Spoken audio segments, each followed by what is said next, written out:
أعوذ بالله من الشيطان الرجيم بسم الله الرحمن الرحيم وصلى الله على محمد وعلى آله الطيبين الطاهرين الذين أذهب الله عنهم الرجس وطهرهم تطهيرا اللهم صل على محمد وآل محمد ولعنة الدائمة الباقية على أعدائهم ومنكر فضائلهم وغاصب حقوقهم أجمعين من يوم عداوتهم إلى قيام يوم الدين أما بعد عباد الله أوصيكم ونفسي بتقوى الله فإن التقوى خير الزاد وبح المعاد وتنفع يوم لا ينفع فيه مال ولا بنون إلا من أتى الله بقلب سليم وصلى الله على محمد وعلى آله الطيبين الطاهرين اللهم صل على محمد وآل محمد আমার প্রিয় দর্শক ও শ্রোতাবৃন্দ আসসালামু আলাইকুম ওয়া রাহমাতুল্লাহি ওয়া বারাকাতুহু আপনাদের সকলকে আন্তরিক সালাম ও শুভেচ্ছা জানিয়ে আজকের অনুষ্ঠান ইসলাম ইন বাংলায় আপনাদেরকে স্বাগতম জানাই। আশা করি আপনারা যে যেখানে আছেন ভালো আছেন, কুশল ও মঙ্গলে আছেন, সুখে থাকুন, শান্তিতে থাকুন, সমস্ত প্রকারের দুঃখ কষ্ট থেকে মুক্তিতে থাকুন। আল্লাহ রব্বুল আলমিনের কাছেই কামনা করি। যারা অসুস্থ আল্লাহ তাদেরকে সুস্থতা দান করুন, যারা ঋণে ভুগছে আল্লাহ তাদেরকে ঋণ মুক্তি করুন। ওইরূপ যাদের জীবনে কোনো প্রকারের অভাব বা অশান্তি আছে আল্লাহ রব্বুল আলমিন তাদের সকলের জীবনে সুখ শান্তি দান করুন ও সকলের মনোকামনা আশাকে পূরণ করুন। আমাদের সকলকে সৎ পথে চলার, অসৎ পথ থেকে দূরে থাকার এবং এক অপরকে সৎ উপদেশ দেওয়ার তৌফিক দান করুন। আমরা যেন সত্য বা হক জিনিসকে জেনে শুনে মেনে তার উপরে আমল করে সেটা অন্যদের সামনে তুলে ধরতে পারি বা সকলের কাছে পৌঁছে দিতে পারি। আল্লাহ রব্বুল আলমিন আমাদেরকে সেই মনোবল ও নেক তৌফিক দান করুন। আমিন ইয়া রাব্বাল আলামিন। এই দুয়ার সঙ্গে আমি আজকের পর্ব শুরু করতে চলেছি। আজ পবিত্র রমজান মাসের 23 তারিখ, সুতরাং সর্বপ্রথম আজকের দিনের দোয়া পড়ব ও তার তর্জমা করব। তারপরে আজকের রাত্রে কত রেকাত নামাজ পড়তে হবে সেটা বলবো। অবশেষে আজকের দিনের ইসলামিক ইভেন্টস বা ইতিহাস আপনাদের সামনে তুলে ধরার চেষ্টা করব। তো আসুন সর্বপ্রথম আজকের দিনের দোয়া পড়ি ও তার ব্যাখ্যা করি। বিসমিল্লাহির রহমানির রহিম। আল্লাহুম্মা গাসসিলনি ফীহি মিনাদ যুনুব ওয়া তাহহিরনি ফীহি মিনাল উয়ুব ওয়ামতাহিন কলবি ফীহি বিতাকওয়াল কুলুব ইয়া মুকিলা আসরাতিল মুযনিবিন। আল্লাহুম্মা সাল্লি আলা মুহাম্মদ ওয়া আলি মুহাম্মদ। হে আমার প্রতিপালক আল্লাহ রব্বুল আলামিন, আজ আমার গুনাহকে ধুয়ে দিন।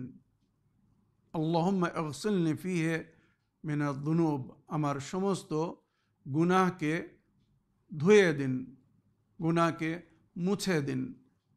আমি যদি তওবা করি বা আমি যদি ইস্তেগফার করি তো আমার তওবা ও ইস্তেগফারের মাধ্যমে আল্লাহ রব্বুল আলামিন আমার পূর্বের সমস্ত গুনাহকে মুছে দিন।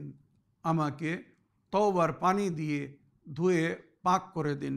আল্লাহুম্মা গাসসিলনি ফীহি মিনাদ যুনুব, সমস্ত আমার গুনাহকে ধুয়ে দিন।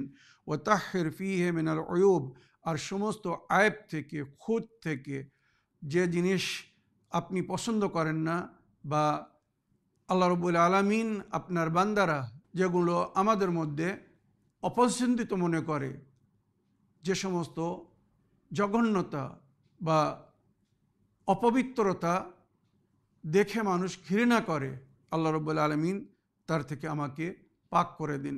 ওয়া তাহহিরনি ফীহি মিনাল উয়ুব, সমস্ত প্রকারের আয়েব থেকে আমাকে পরিষ্কার করে দিন, পাক করে দিন। ওয়ামতাহিন কলবি ফীহি বিতাকওয়াল কুলুব, আর আমার অন্তরকে, আমার মনকে তাকওয়ার মাধ্যমে পরীক্ষা করে মুনওয়ার করে দিন। ওয়ামতাহিন কলবি ফীহি, আজ আমার অন্তরের পরীক্ষা নিন। ওয়ামতাহিন কলবি ফীহি বিতাকওয়াল কুলুব, দিলের পবিত্রতার মাধ্যমে বা আল্লাহর ভয়ের মাধ্যমে। এক মমিনের অন্তরে যেভাবে আল্লাহর ভয় থাকা উচিত, আমার অন্তরে যেন সেইভাবে আল্লাহর ভয় থাকে, সেইভাবে যেন আমি তাকওয়া অবলম্বন করে চলতে পারি। সুতরাং এর মাধ্যমে আমার পরীক্ষা নিন। ইয়া মুকিলা আসরাতিল মুদনিবিন, এই সমস্ত পাপীদের গুনাহকে ক্ষমা করনেওয়ালা, আমার গুনাহকে ক্ষমা করে দিন। আল্লাহ রাব্বুল আলামিন আমাদের সকলের পক্ষে আজকের দোয়াকে কবুল করে নিন। আমিন ইয়া রাব্বাল আলামিন। আজ 23 রমজান, দিনগত রাত হবে 24 রমজানের রাত। সুতরাং আজকের রাত্রে 8 রেকাত নামাজ পড়তে বলা হয়েছে। 2 রেকাত করে এই নামাজ পড়তে হবে। সকালের নামাজের মতো নিয়াত হবে আমি 24 রমজানের রাত্রে 2 রেকাত নামাজ পড়িতেছি কুরবাতান ইলাল্লাহ। আল্লাহু আকবার বলে নামাজ শুরু করবেন। একবার সূরা আল-হামদ আর 10 বার সূরা তৌহিদ পড়বেন উভয় রেকাতে, প্রথম রেকাতে এবং দ্বিতীয় রেকাতে সেম, একবার সূরা আল-হামদ আর 10 বার সূরা তৌহিদ। নামাজের শেষে তাসবিহ জাহরা সালামুল্লাহ আলাইহা পড়বেন এবং রাতের বেলা বিশেষ যে দোয়াগুলো পড়তে বলা হয়েছে, আশারাতুল আখিরা মানে শেষ 10 দিনের প্রতিদিনের রাত্রের কিছু বিশেষ দোয়া আছে, সেই দোয়াগুলো পড়ার চেষ্টা করবেন। তারপরে নিজের জন্য দোয়া করবেন, নিজের পরিবারের জন্য, আত্মীয় স্বজনদের জন্য, বন্ধু বান্ধবদের জন্য বা যারা দোয়ার জন্য অনুরোধ করেছে তাদের সকলের জন্য দোয়া করবেন। আর আশা রাখি আমাদেরকেও দোয়াতে স্মরণে রাখবেন। তো আজকের রাত্রে নামাজ বললাম। এবারে আজ 23 রমজান। সুতরাং আজকের দিনের ভোরের সময় পবিত্র কোরআন কালবে নবী আলাইহিস সালামের উপরে অবতীর্ণ হয়। ইন্না আনজালনাহু ফি লাইলাতুল কদর, এই পবিত্র কোরআনকে আমি নাজিল করেছি লাইলাতুল কদরে, শবে কদর। তো গত রাত ছিল লাইলাতুল কদর, 23 রমজানের রাত শবে কদর, যে রাত্রির ভোরের সময় নবী করিম সাল্লাল্লাহু আলাইহি ওয়াসাল্লামের উপরে পবিত্র কোরআন একত্রিতভাবে অবতীর্ণ হয়। তাই আজকের দিনকে কোরআন নুজুলের দিন বলা হয় বা কোরআন অবতীর্ণের দিন বলা হয়। আমার আহলে সুন্নাত ভাইদের নিকটে এটা 27 রমজান, ওনারা 26 রমজানের দিনগত রাতকে লাইলাতুল কদর বলেন আর 27 রমজান নুজুলে কোরআন বলেন। আর আহলে বায়তের থেকে যে রওয়ায়াতটি বর্ণিত, যেটা আমি এর আগে সুনান ইবনে দাউদ থেকে প্রমাণ করেছি বা সূত্র দিয়ে বলেছি, নবী করিম সাল্লাল্লাহু আলাইহি ওয়াসাল্লাম 23 রমজানের রাতকে লাইলাতুল কদর ঘোষণা করেছিলেন। আর আহলে বাইত, নবীর পরে নবীর আহলে বাইত এই রাতকেই লাইলাতুল কদর রূপে দেখে এসেছেন বা লাইলাতুল কদর রূপে পালন করে এসেছেন। তাই আমরাও 23 রমজানের রাতকে লাইলাতুল কদর মনে করে পালন করি। তবে রওয়ায়েতে এটাও উল্লেখ হয়েছে রমজান মাসের শেষ 10 দিনের বিজোড় রাত্রে, তাক রাত্রে মানে বিজোড় রাত্রে শবে কদর তালাশ করো। 21 রমজানের রাত, 23 রমজানের রাত, 25 রমজানের রাত, 27 রমজানের রাত আর 29 রমজানের রাত, এই রাতগুলোতে শবে কদর তালাশ করতে বলা হয়েছে। তবে যেটা উম্মতে মুসলিমার মাঝখানে বিখ্যাত সেটা হচ্ছে 21 রমজান, 23 রমজান এবং 27 রমজানের রাত, যেটা আমার আহলে সুন্নাত ভাইরা পালন করেন। তো এই সমস্ত রাত্রে আল্লাহর উপাসনার মধ্যে কাটাতে বলা হয়েছে। আর 23 রমজান আজকের দিন কোরআন অবতীর্ণ হওয়ার দিন, যে কোরআনের সম্পর্কে কোরআন বলছে শাহরু রমজান আল্লাযী উনজিলা ফীহিল কোরআন হুদাল লিন্নাস ওয়া বাইয়িনাতিন মিনাল হুদা ওয়াল ফুরকান।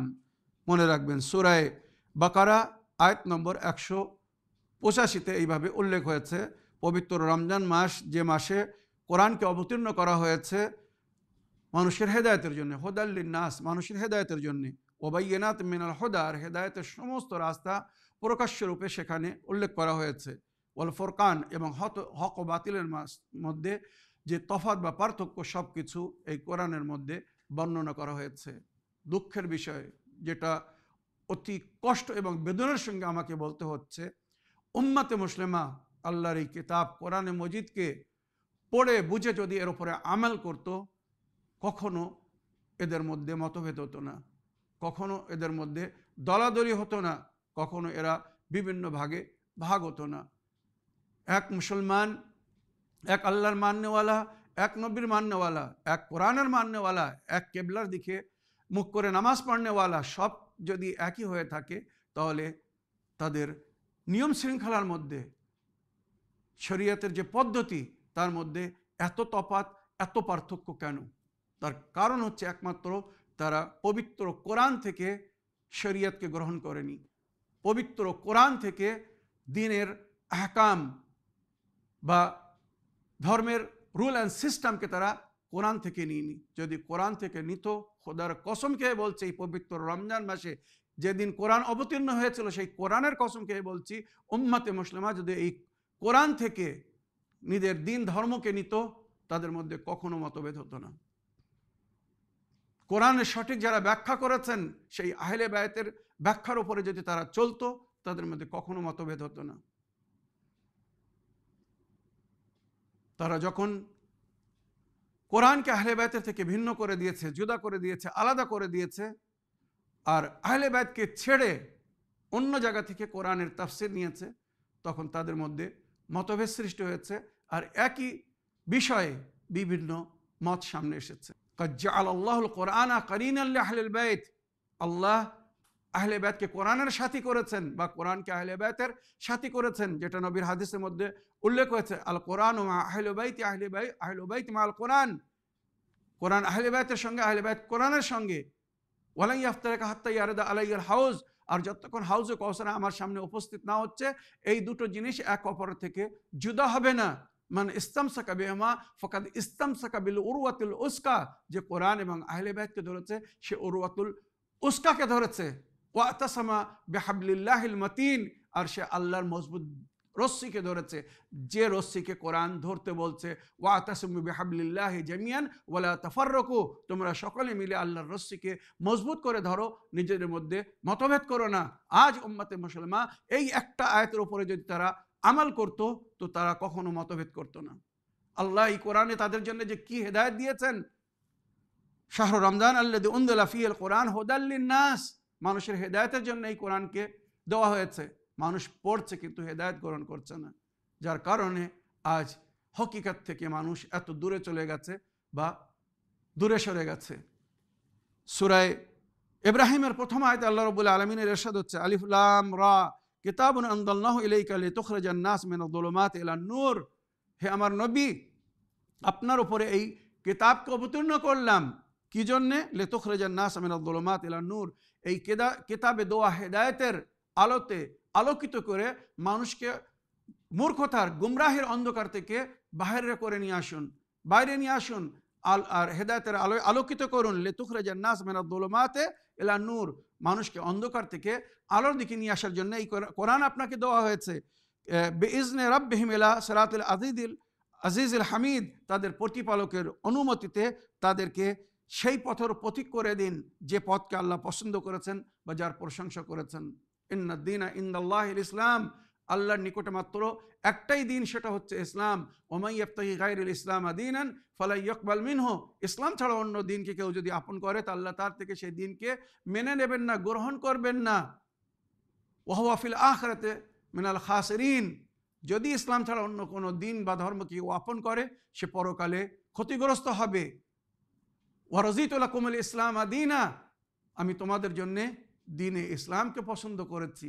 আল্লাহ বলছেন কোরআনে। কখন এই দিনকে আল্লাহ তার বান্দাদের জন্য পছন্দ করেছেন? যখন গাদির হুকুমের ময়দানে হযরত আলী আলাইহিস সালামের ওয়ালায়াতের ঘোষণা হয়ে গিয়েছে, আল ইয়াউমা আকমালতু লাকুম দীনাকুম ওয়া আতমামতু আলাইকুম নি'মাতি ওয়া রাযীতু লাকুমুল ইসলাম দীন বলে আল্লাহ এই দিনের উপরে মোহর লাগিয়ে দিয়েছিলেন। এবারে দিন পরিপূর্ণ হয়েছে, নেয়ামত সমাপ্ত হয়েছে। সুতরাং এই ওয়ালায়াতের সঙ্গে যদি দিনকে তোমরা গ্রহণ করো, মেনে চলো, তো আমি তোমাদের ওই দিনকে কবুল করব, তোমাদের থেকে মেনে নেব। আর তার উপরে যদি তোমরা আমাল করো তো তার জন্য তোমরা রিওয়ার্ড পাবে, সওয়াব পাবে, বা তার একটা সুন্দর পরিণাম ও পরিফল তোমরা দেখবে। কিন্তু দুঃখের বিষয়, উম্মতে মুসলিমা আল্লাহ তাদের জন্য যে দিনকে পছন্দ করেছেন আর সেই দিনের সমস্ত পদ্ধতি, উসুলে দিন অর্থাৎ আমাদের আকিদা, আমাদের বিশ্বাস, তৌহিদ, আদল, নবুয়াত, ইমামত, কিয়ামত সব কোরআনের মধ্যে উল্লেখ হয়েছে, যেটা আমি বহুবার বিস্তারিতভাবে আয়াত এবং তার তাফসির সহ ব্যাখ্যা করে বলেছি। ফুরুয়ে দিন নামাজ, রোজা, হজ, জাকাত, খুমস, জেহাদ, আমর বিল মারুফ, নেহি আনিল মুনকার, তাওয়াল্লা, তাবাররা, এই যে 10টি ফুরুয়ে দিন, যেটা আমাদের কর্ম আমালের সঙ্গে সম্পর্কিত, যদি এর উপরে আমাল না করা হয় তার দিন ইনকমপ্লিট, অসম্পূর্ণ। কোথায় মুসলমানেরা কোরআন থেকে তাদের দিন নিয়েছে? যদি তাদের দিন কোরআন থেকে নিত তাহলে এই উসুলে দিন এবং ফুরুয়ে দিনকে তারা কখনো অস্বীকার করতো না, অমান্য করতো না, আর এর মধ্যে কোথাও কমিয়ে রাখতো না। কিন্তু দুঃখের বিষয়, উম্মত কোরআনকে তো মেনেছে কিন্তু কোরআনের মানেনি, আল্লাহকে মেনেছে আল্লাহর হুকুমকে মানেনি, নবীকে মেনেছে কিন্তু নবীর আদেশকে তারা পালন করছে না, নবীর সুন্নতের উপরে তারা চলছে না, যার কারণে আজ তাদের মধ্যে এত মতভেদ। তো আমার প্রিয় দর্শকবৃন্দরা, আজ কোরআন অবতীর্ণ হওয়ার দিন, সুতরাং আল্লাহর সঙ্গে একটি অঙ্গীকার করুন, ওয়াদা করুন যে আমরা এই কোরআনের হক আদায় করব। মনে রাখবেন, এই কোরআনের 4টি হক, এই 4টি হকের মধ্যে কোনো একটি হক যদি কেউ আদায় না করে তো এই কোরআন তার বিরুদ্ধে ফরিয়াদ করবে। যেখানে কোরআন শেফাত করবে, উল্টো হয়ে যাবে তার জন্যে, এই কোরআন তার বিরুদ্ধে ফরিয়াদ করবে, তখন তার আযাবকে দ্বিগুণ করে দেওয়া হবে, বৃদ্ধি করে দেওয়া হবে। কোরআনের 4টি হক কি? কোরআনকে সঠিক আরবি ভাষায় উচ্চারণ করে পড়ো, সঠিক আরবি ভাষায় সঠিক উচ্চারণের সঙ্গে কোরআনকে পড়তে বলা হয়েছে। যদি উচ্চারণ সহি না হয় তো কোরআন তেলাওয়াতও ভুল হবে, প্লাস আমরা নামাজে যে সূরাগুলো পড়ছি যদি সঠিক উচ্চারণের সঙ্গে না পড়ি তো আমাদের নামাজও বাতিল হয়ে যাবে, সমস্ত উপাসনা ইবাদত বিফল হয়ে যাবে। তো কোরআন সঠিকভাবে পড়তে বলা হয়েছে, তারপরে তাকে বুঝতে হবে। কোরআন আমাদের হেদায়েতের জন্য এসেছে, তো আল্লাহ রাব্বুল আলামিন এই কোরআনে আমাদেরকে কি হেদায়েত দিয়েছেন সেগুলো বুঝতে হবে। যদি আমরা না বুঝি তো আমাদের এই কোরআন পড়াও বিফল হয়ে যাবে। আজ কত মুসলমানেরা কোরআন পড়ছে কিন্তু তারা কোরআন বুঝছে না, যার কারণে তারা হেদায়েত এখনো পায়নি বা হেদায়েত গ্রহণ করতে পারছে না। তো কোরআন পড়ে বুঝে তারপরে আমাল করতে হবে। কোরআনের 3য় হক, পড়ো, বোঝো, তার উপরে আমাল করো। যদি কেউ পড়ে, বোঝে আর আমাল না করে তার এই কোরআন কোনো লাভ দেবে না, বরং আরো উল্টো সাজা পাবে। তাকে ফেরেশতা বারবার বলবে, এই আয়াত পড়নি, এটা বুঝনি, কেন এর উপরে আমাল করনি?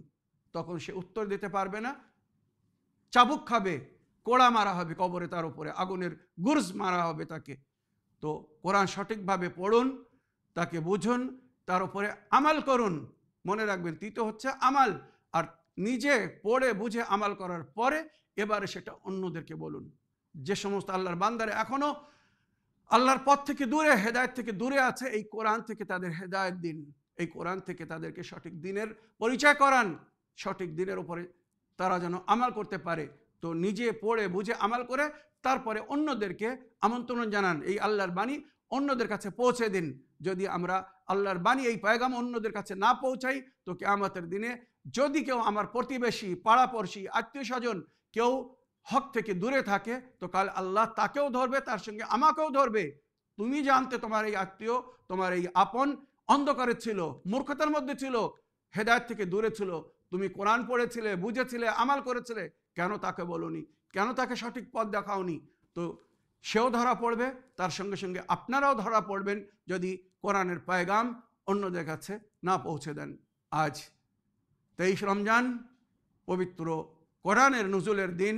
তাই আশা করি আমরা সবাই আপ্রান্ত চেষ্টা করব আল্লাহর এই কিতাবকে ওইভাবে মেনে চলার যেভাবে মেনে চলার আদেশ দেওয়া হয়েছে। কোরআন এবং আহলে বাইতের দামান ধরে আমরা নিজাত পাবো। দুটোর মধ্যে কোনো একটা জিনিস যদি কেউ ছেড়ে দেয় সে কিন্তু পুলিশের রাত পার করতে পারবে না। কেননা পুলিশের রাত চুলের চেয়ে তো সরু হবে, তলোয়ারের চেয়ে তো ধারি হবে, আগুনের চেয়ে তো গরম হবে। আর ওই পুলিশের রাত পার করার সময় যদি ব্যালেন্স বরাবর না হয়, দুই হাতে যদি ধরাট না থাকে, ব্যালেন্স বরাবর না থাকে, আমরা পুল পার করতে পারবো না। শুধু কোরআন ধরলে সেদিক ভারী হয়ে যাব, শুধু আহলে বাইত ধরলে সেদিকে ভারী হয়ে যাব। আর কোরআন, আহলে বাইত উভয়কে ধরে চললে আমাদের ব্যালেন্স বরাবর থাকবে। নবী করিম সাল্লাল্লাহু আলাইহি ওয়াসাল্লাম নিজের উম্মতের হেদায়েতের জন্য এই দুটি জিনিস ছেড়ে গেছেন। ইন্নী তারিকুন ফিকুমুস সাকালাইন কিতাবাল্লাহি ওয়া ইতরাতি আহলি বাইতি মা ইন তামাসসাকতুম বিহিমা লান তাদিল্লু বাদি ওয়া লান ইফতারিকা হাত্তা ইয়ারদা আলাইয়াল হাউজ।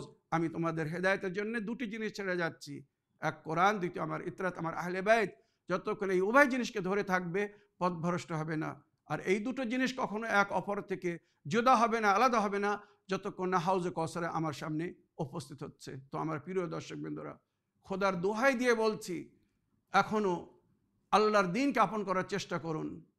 নবী যে দিন নিজের উম্মতের জন্য ছেড়ে গেছেন আর হেদায়েতের যে রাস্তা বলে গেছেন, সেটাকে আপন করুন। মোল্লাদের তৈরি করা দিনের ওপরে যদি চলতে থাকেন, তো মনে রাখবেন এটা আল্লাহর নিকটে অ্যাকসেপ্টেবল হবে না, আল্লাহ কবুল করবেন না।